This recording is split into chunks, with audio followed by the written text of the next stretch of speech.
Bismillahirrahmanirrahim. Kıymetli basın mensupları, sizleri ve sesimizin ulaştığı tüm vatandaşlarımızı sevgi, saygıyla selamlıyorum. Yeni eğitim, öğretim yılının öğrencilerimize, öğretmenlerimize ve tüm ailelerimize hayırlı olmasını diliyorum. 12 Eylül'ün yıl dönümündeyiz. Türkiye 40 yıldır darbecilerin yaptığı anayasa ile idare edilmektedir. Her geçen gün yeni, sivil ve adil bir anayasaya ihtiyaç olduğunu hissetmekteyiz. Siyaset kurumu bu yasama döneminde en önemli işlerinden biri de yeni, sivil ve adil bir anayasa yapmasıdır.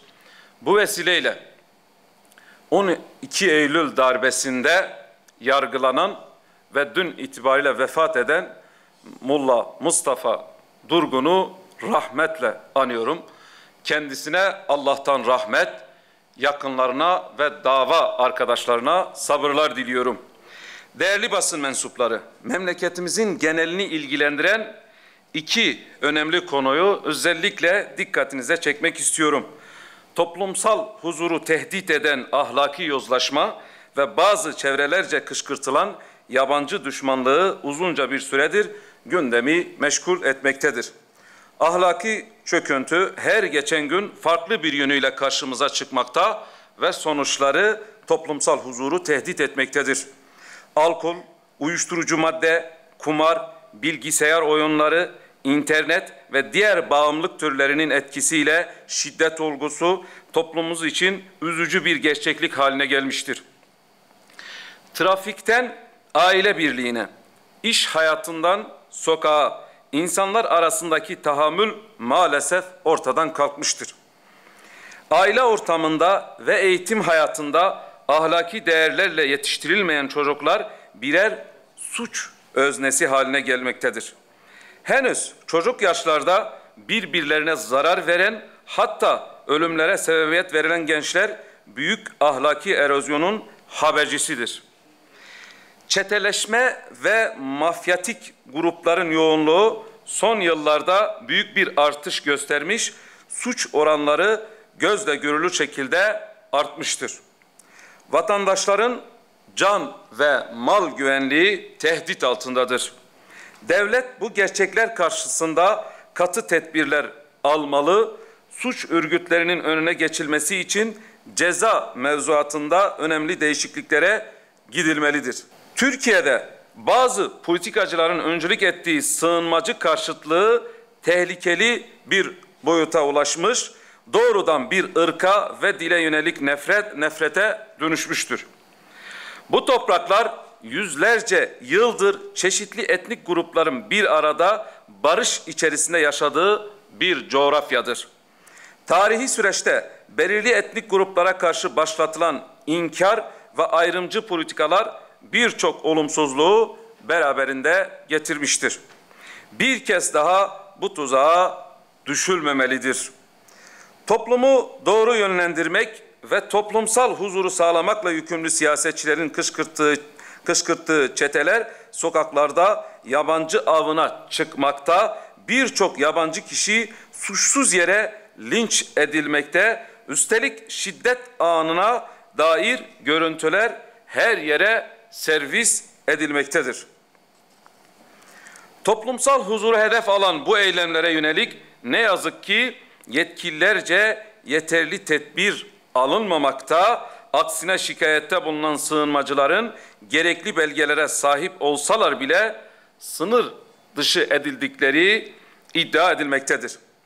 Sığınmacı meselesi insani bir politikayla çözüme kavuşturulmalı, yetkililer bazı kesimlerce köpürtülen sığınmacı karşıtlığının etkisiyle insan haklarına aykırı bir tutum içerisine girmemelidir. Hiçbir ırkın ve dilin ötekileştirilmesine izin verilmemeli. Toplumsal huzuru bozmaya yönelik eylemler cezasız bırakılmamalıdır. Ülkede planlı olarak başlatılan ırkçı kampanyanın sadece insani değil, siyasi ve ekonomik sonuçlar doğuracağı da unutulmamalıdır. Değerli basın mensupları, toplumun genelini ilgilendiren bu iki konuyu kamuoyunun dikkatine sunduktan sonra seçim bölgem olan Mersin ilimizde ciddi mağduriyetlere yol açan birkaç hususu dikkate çekmek istiyorum. Mersin ilimizde ki vatandaşlarımızla bir araya geldik. Özellikle depremde 6 Şubat depreminde büyük bir felaket yaşadık. 14 milyon vatandaşımız direkt etkilendi. 85 milyon vatandaşımız ise dolaylı bir şekilde bu depremden etkilendi. Bu depremin sonucunda özellikle vatandaşların çoğu Mersin ilimize göç etmek zorunda kaldı.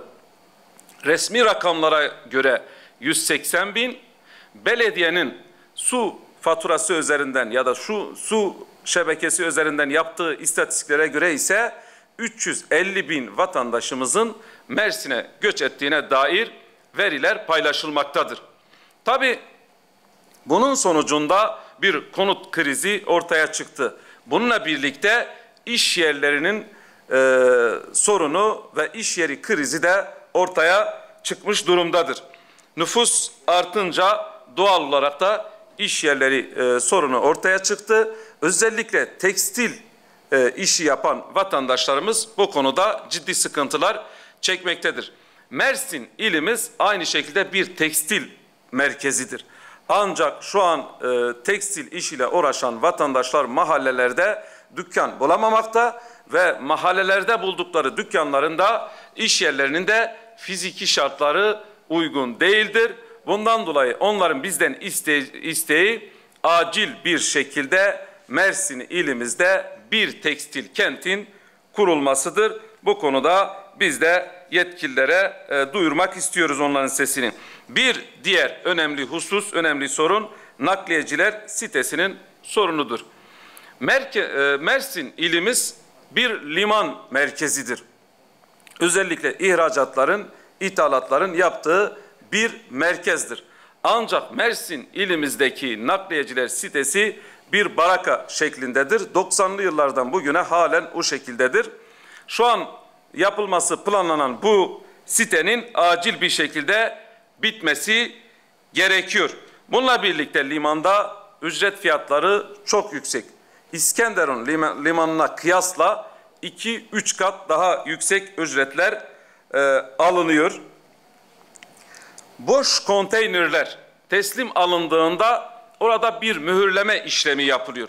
Özellikle nakliyecilerin bir şikayeti de bu mühürleme işlemi boş konteyner alındığı yerde değil de 8 kilometre uzakta başka bir yerde sadece bu mühürleme işlemi yapılıyor ve bu da ciddi iş kaybına sebebiyet veriyor. Akaryakıt fiyatları ortada. Bu da onlara bir ek ücret olarak yükleniyor. Buradaki çözüm olarak boş konteyner aldığımız yerde orada bir personel görevlendirilmeli ve bu mühürleme işlemi orada yapılmalıdır. Bir diğer sorun kantar sorunudur. Yani ağırlık ölçen kantar şehrin 6 kilometresi uzaklığındadır. Oysa ki normalde bu kantarın şehrin 20 kilometre dışında olması gerekiyor.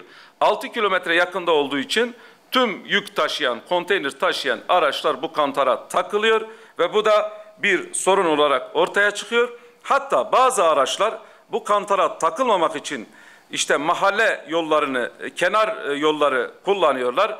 Bu da ciddi bir şekilde trafik sorununa sebebiyet vermektedir. Evet, benim bugün anlatacağım konular bunlardır.